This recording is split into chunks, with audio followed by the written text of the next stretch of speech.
I think it's important to just look at, well, why pre-K third? And I do think the most important reason is what I just said, in terms of if we're going to deliver long-term results for kids, as we've been promising we would, we've got to make sure that it doesn't end when the kids leave the pre-K system, that they're not going from quality pre-K into public schools that aren't equipped to continue to build on and sustain those early learning gains. We know that, we have had some research studies that have given us evidence that a fade out when kids don't continue to get support as they move into elementary school. It's also important that we're really clear when we communicate with folks about this, that early interventions, high quality pre-K, are not inoculations. That's just not the way children develop. You can't just give them a smart shot that stays with them for life. You need to sustain what you've done.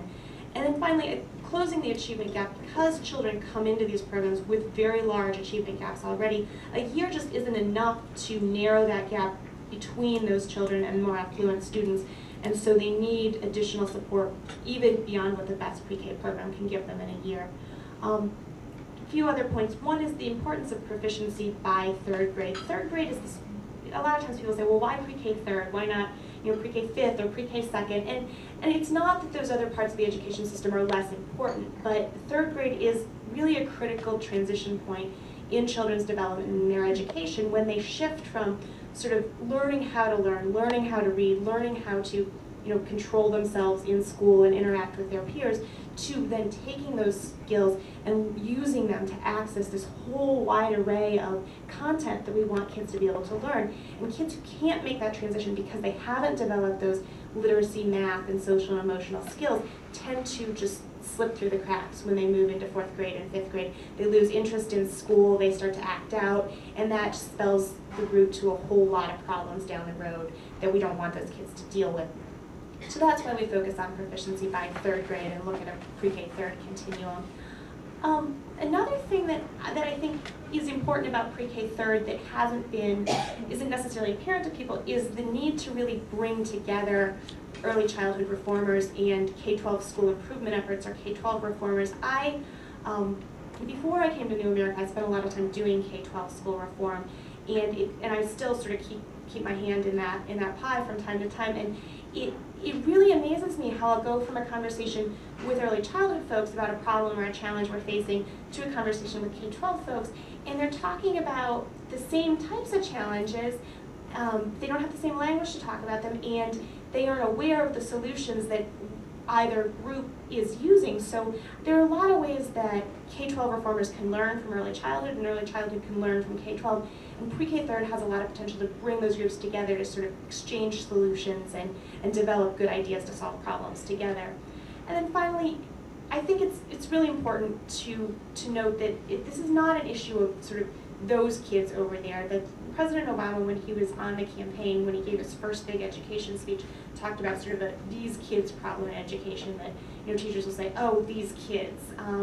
Well, I think we have a those kids problem in education as well, where a lot of people say, well, those kids over there are not my responsibility. The pre-K teacher is supposed to be dealing with them, and those kids over there aren't my responsibility. The education system is supposed to be dealing with them, but really they're all our kids, and at the end of the day, they're all going to be our citizens. And so what happens to them has to be a result of every step on the way working well, not just these are my kids and these are their kids.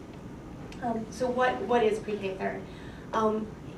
These are sort of broad components, and each of them has a lot of different little pieces in them, but these are sort of the core elements of what a high-quality pre-K third education program is for children. First, high-quality, voluntary, full-day pre-K for all 3- and 4-year-olds.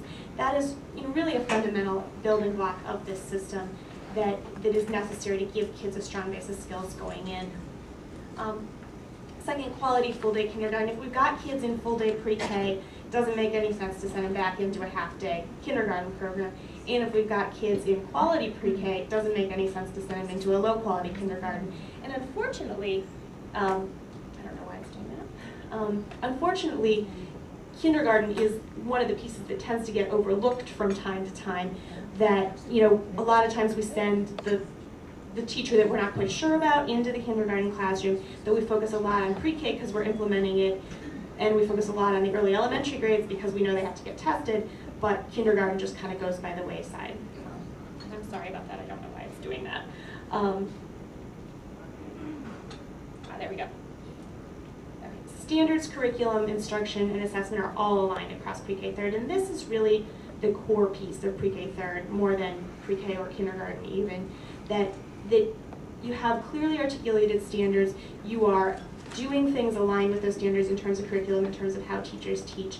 You're assessing them and using that assessment to inform instruction and guide progress.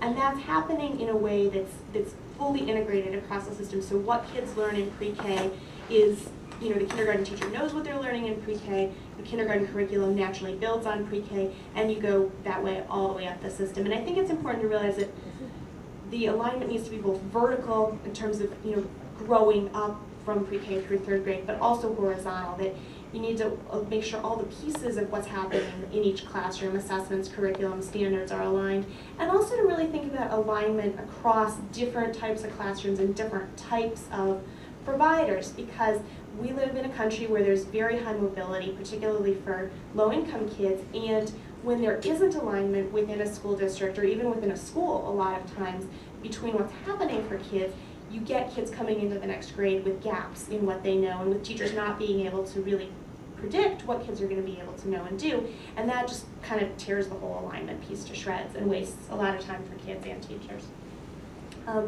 Fourth, qualified teachers at all grade levels. And one of the great things here in New Jersey is that you do have in the Abbott districts and in the expansion districts these bachelor's degree teachers with certification in pre-K third, and you have established, although not all the teachers in the elementary system have it, this sort of common pre-K third credential for those grade levels. The other piece of this that's important is that it's not just qualified lead teachers, although that's essential, it's also qualified teacher aides or assistants that are in those classrooms, because when you're in those classrooms and you see the kids interacting with adults, it isn't always obvious. Those adults are doing the same thing, interacting with kids at the same time, and so making sure those assistants and aides have the skills to really support language and literacy development, to give kids good social and emotional support is essential as well. Structures, policies, and practices support linkages and alignment. And there are all kinds of examples of this. One of the ones that I think is the most compelling is giving teachers common planning time so that all the teachers in a grade level can work together to plan their lessons and make sure they're on the same page and the curriculum is aligned. Also, you can do vertical common planning time where all the teachers who are leading math at their grade level will get together and make sure the math curriculum is aligned. That's one important piece. Bringing together teachers from community-based programs and school-based programs for common professional development is another structure that supports those linkages and alignment. There's all kinds of little pieces, and what you need to do this will vary from district to district and school to school, but you can't just plug in the other pieces without those structures to support alignment. And then finally, shared responsibility for child outcomes at third grade, that it's not just the school, not just the provider, but that families, early childhood providers, and schools are all shared responsibility and accountability at that third grade level.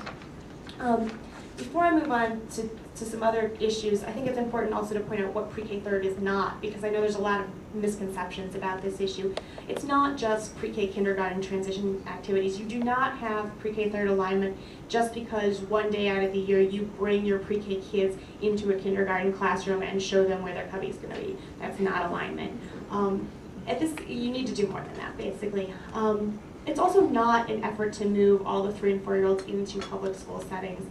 I know that's an issue we get a lot of pushback on, and it is true that in some places that's what folks have interpreted to mean, but you can do alignment both in entirely school-based settings and in settings where there's lots of community-based providers involved. And as we're moving towards a more diverse delivery system at the K-12 level as well, it's even more important to think about how do we align across diverse providers, not just within schools. And then finally, it's not about pushing down K-3 practices and curriculum into early childhood programs. In fact, when I think about what the benefits of pre-K-3 alignment are, as much as I think about things that the K-3 system does that we need to have in quality pre-K classrooms in terms of qualified teachers, a kind of accountability for child outcomes, that I also think just as much about the pre-K things that need to migrate to the K-3 level: respect for social and emotional development, respect for the role of families, efforts to engage families, and this emphasis on the whole child. And when I've gone to programs that are really doing pre-K third in an effective and thoughtful way, you do see that pre-K early childhood focus migrating up into the third grade classrooms, and you see teachers behaving in new ways that are really great and exciting.